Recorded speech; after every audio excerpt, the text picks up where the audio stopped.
Broads Media.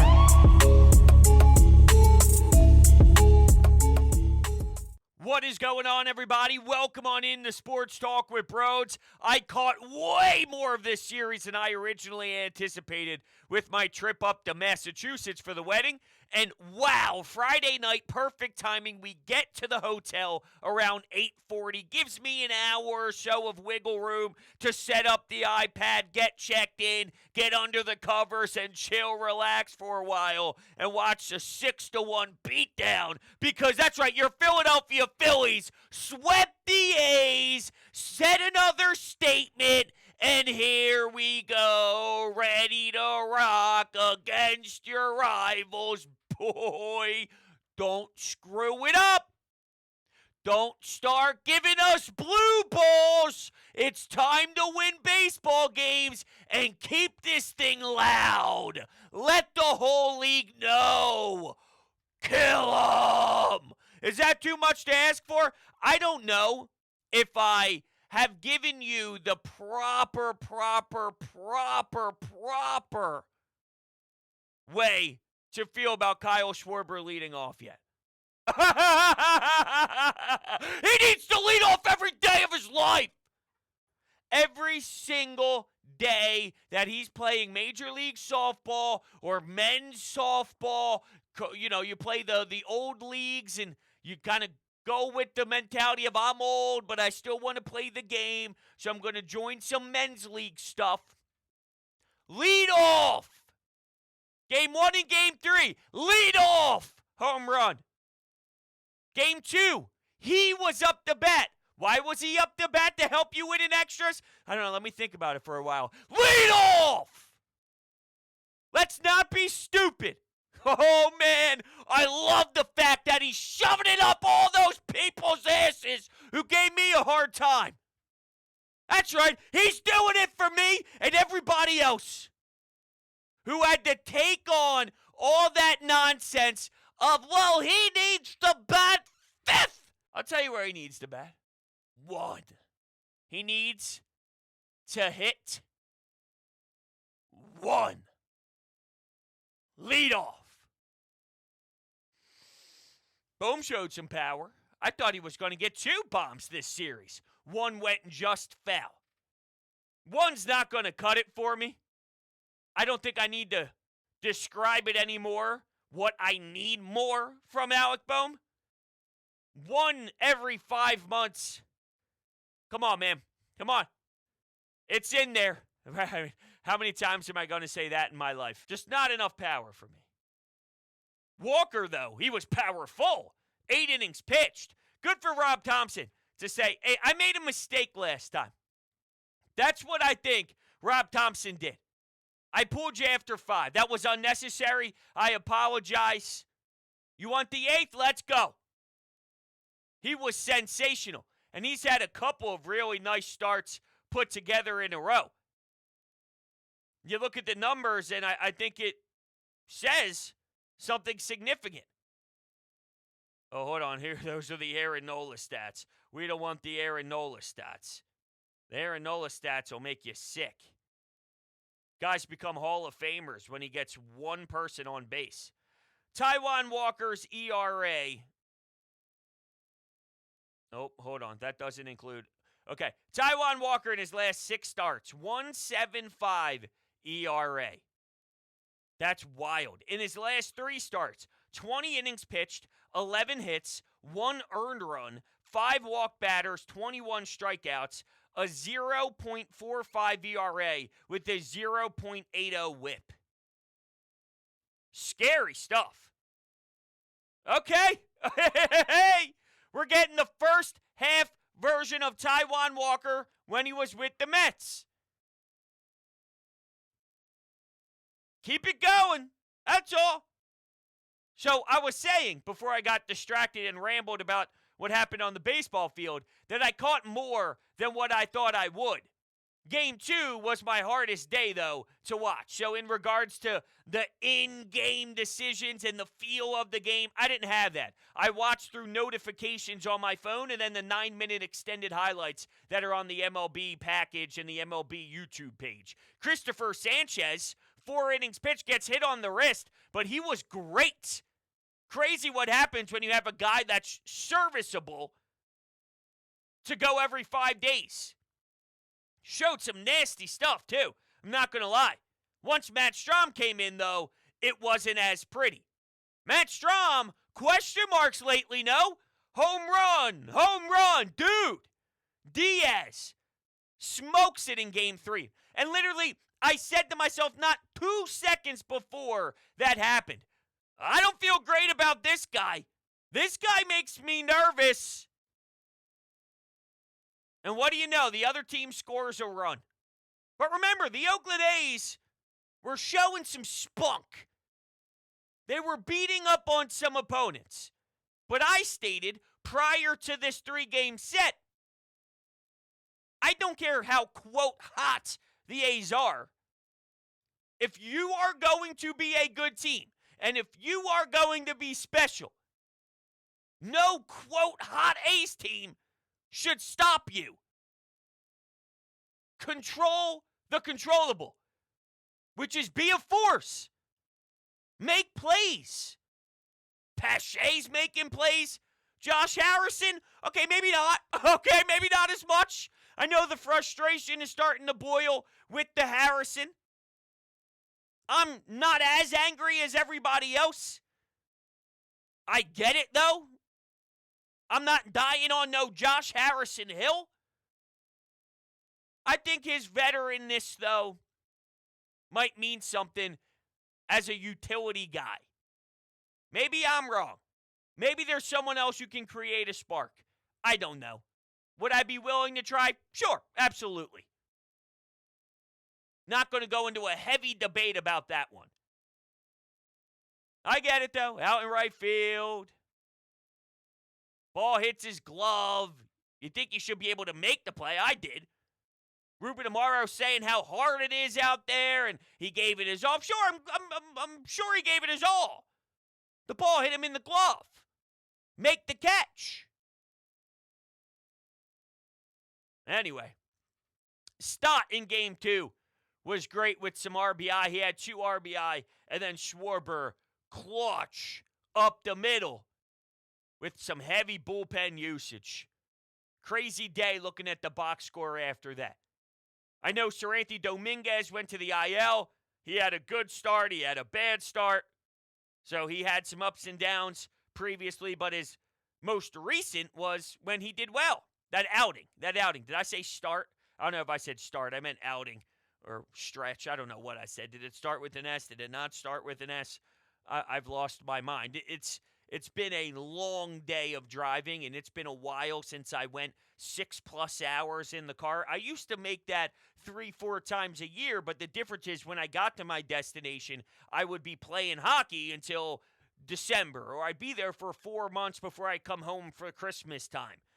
Going up and then coming back and turning around within 24 hours put a toll on the body, put a toll on the mind. I love the 4 o'clock start Eastern, though, for my Sunday when I had so much to do prior to getting home instead of a 1 o'clock start, because by the time I opened my door and turned my TV on and dropped all my bags and my stuff and whatnot, the suit, had to hang the suit back up. First pitch, Zach Wheeler. Wasn't even the sharpest Zach Wheeler. 6 innings pitched. Matt Strahm, unfortunately, hurt us. But how about Marte to close out the game? He was ridiculous. That was crazy good. I was going, who? Marte.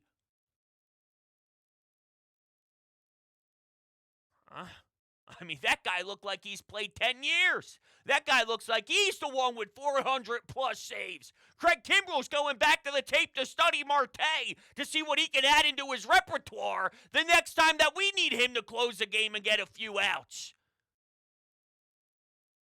He's got the legendary guys taking notes. Marte.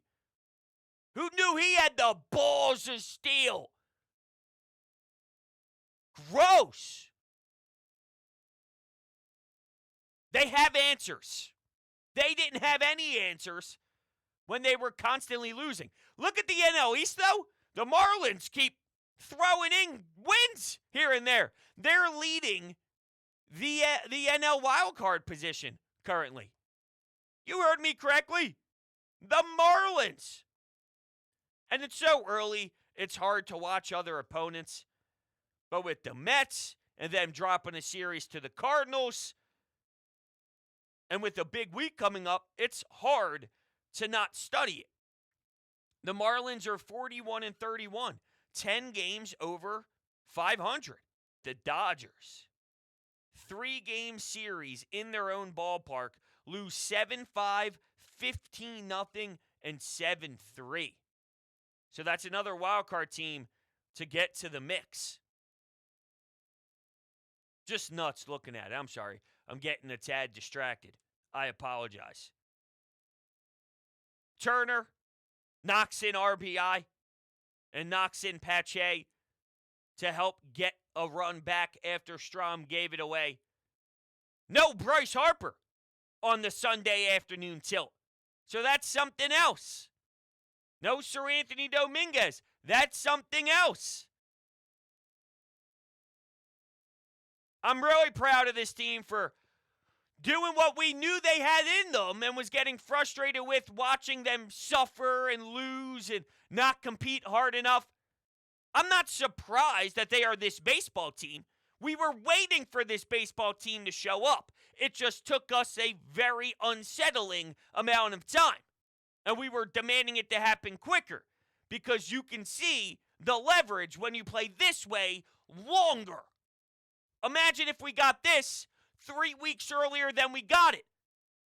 And there's still plenty of time, and who knows, and maybe they do something special this upcoming week and really wow us to death, only lose one game. What if they take them all?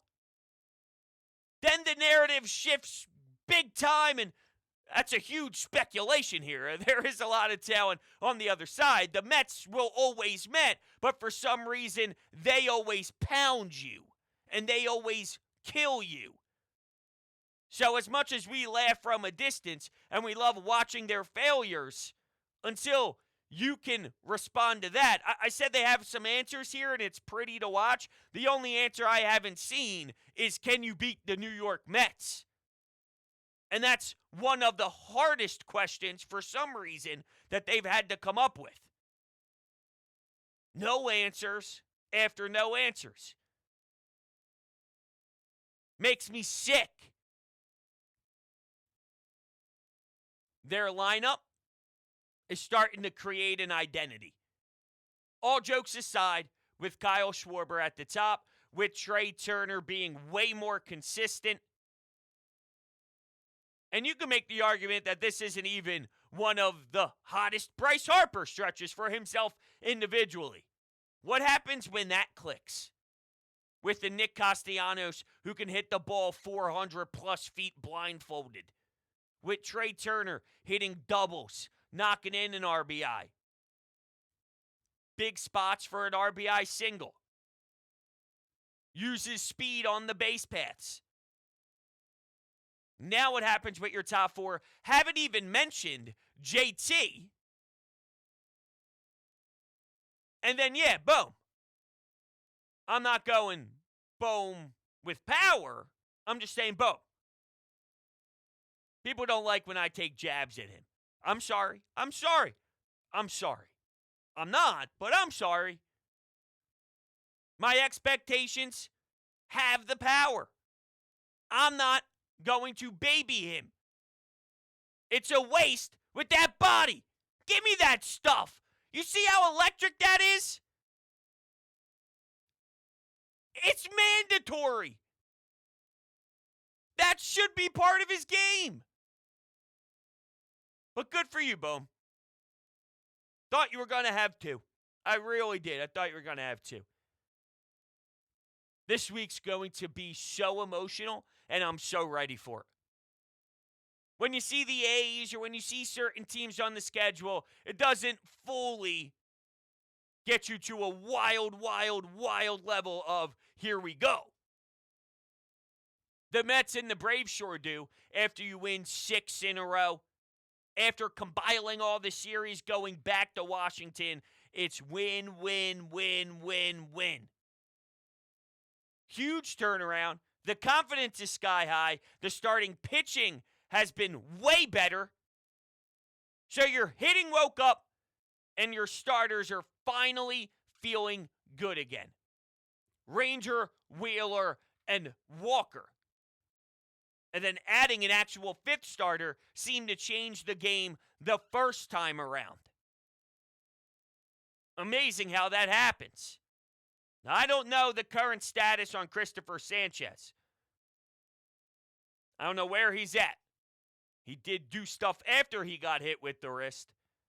But ultimately, you saw his reaction as he put his hands up to block himself as a shield, and it hit right off that wrist. I haven't seen much from Rob Thompson, but I didn't really get a chance to dive into post-game stuff on Sanchez. But if I search him on Twitter, maybe something pops up. X-rays on Christopher Sanchez's hands were negative. Phillies expect him to make his next start, according to Rob Thompson. That's great. That's great. That's fantastic. Cool.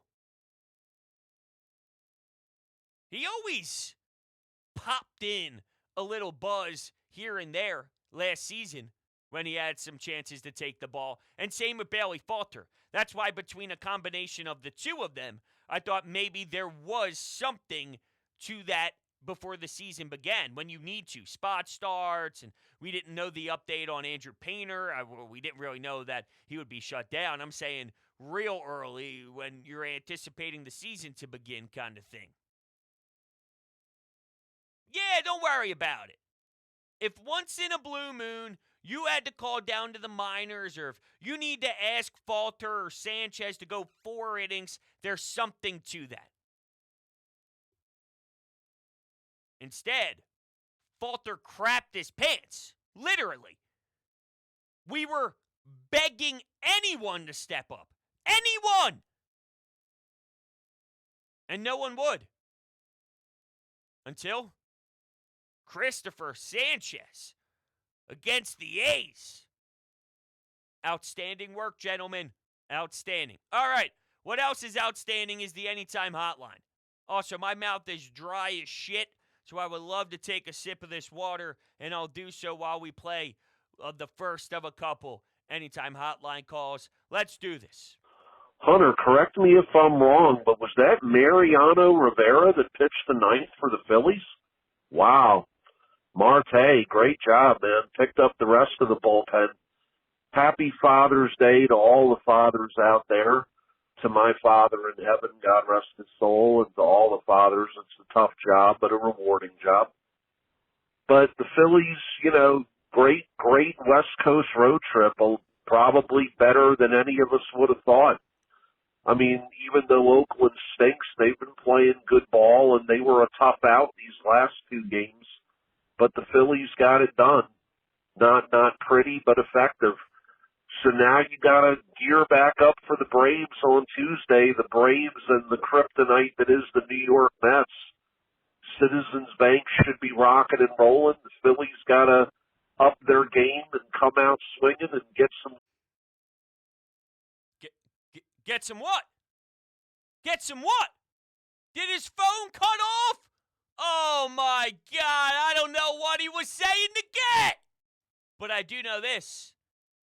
That place is gonna be unbelievable. If on Tuesday, after an off day, Bryce Harper gets to relax for 2, you give him his time to regenerate. You give him a couple days after Vegas wins the Stanley Cup. Maybe he was enjoying himself a little bit. Say, yo, Bryce, kick it for 2. Give yourself 48. So when you return in South Philadelphia, the Braves will be in town, and you're going to start it off your first time through the order with a 2-run bomb, and that place goes nuts. Seriously, imagine what that place is going to feel like if they take control early and they kill them. I remember when I went to the postseason game this past postseason run against the Braves, we were sitting next to the Braves' wives section. Ooh, was it quiet for 3 hours because all I saw were Phillies uniforms trotting around the bases, working their asses around the bases, going for a double, going for a triple L. JT Realmuto with an inside the park home run. And it was so nuts I had to sit down because I thought I was dying. My body didn't even know what to do. It was shutting down on me. I had to breathe and go through breathing exercises while everyone was standing, pumping their fists. Dead ass. I looked at my buddy. I'm like, yo, dude, I gotta sit down. See what this team does? See why it's great for them to win a bunch? Because this is the response they get. I wasn't doing this 3 weeks ago. I was crying. I was screaming. I was upset. This is way more entertaining. Now, I've been on the record saying I'm not a big fan of when they do the song and they do Dancing on My Own. It's annoying. But if you're winning baseball games, then play whatever the hell you want. I don't think you duplicate previous year's success. For example, Eagles doing Dreams and Nightmares is a disaster idea, in my opinion. I don't think that's the right move. You got to get a new song for a new year. That worked for that team. Spice it up. That's my general rule of thumb. Every locker room I've ever been in, different win songs every year. Even if 75, 80% of the locker room's the same, it doesn't matter. You look for something different. Well, if Dancing on My Own is working for this crew, then whatever. Just keep playing this way. Good vibes have changed since they went back to that. Yes, believe it or not, I'm not a big fan. I actually get annoyed when I hear it. Weird, right, I guess? Because you associate it with the fun postseason run. You didn't finish the job. You got no hit. You had a game where, it was back and forth, and it was both teams having golden chances left and right. No one does it until the Houston Astros do. Yordan Alvarez, I can't shake it. I can't shake it. And I heard it 8 billion times in the 2-month span and maybe want to blow my brains out. Maybe that too. I don't know. Let's go to the next call. Hey, bros. I don't know if you were able to catch any of it, but it was a wild 12-inning ball game between the Phillies and the A's today where the Phillies came out on top. It wasn't the best game offensively. In fact, it was a very, very, very forgettable game offensively for the Phillies. But the pitching staff was absolutely awesome. They battled through so much adversity in the form of base runners, and I'm proud of all of them, all of the guys who stepped up. But I want to tip my hat off to one Christopher Sanchez, because in the 4th inning, he's been no-hitting the Athletics, and he finds himself with a pitch that hits him in the wrist, and then he finds himself with 2 runners on base with no outs. How does he respond? Oh, just nothing. Just 3 straight strikeouts. I mean, during that play, I literally could see the dogs coming out of his body. And before I go, I need more out of Bryce Harper. He had 2 singles today, but I just need him to elevate himself to the MVP form that I know he can be, because I know that that's going to take this team to a whole nother level. Let's go, Phils. Wow, we got a little shot at Bryce. I love that stuff. Listen, you could be hard on a guy all you want. Oh, no, hey, oh, you could be demanding of an MLB baseball player if your expectations are MVP and you need him to get there. Okay, I got you. So I appreciate that part of the phone call, that he slid in right at the end. I like the update, too. You're right, I didn't get to see it, so I didn't know about any Sanchez moment exactly like that, the way that it played. I know he worked through a jam there towards the end, but whoo, if I saw that happen live,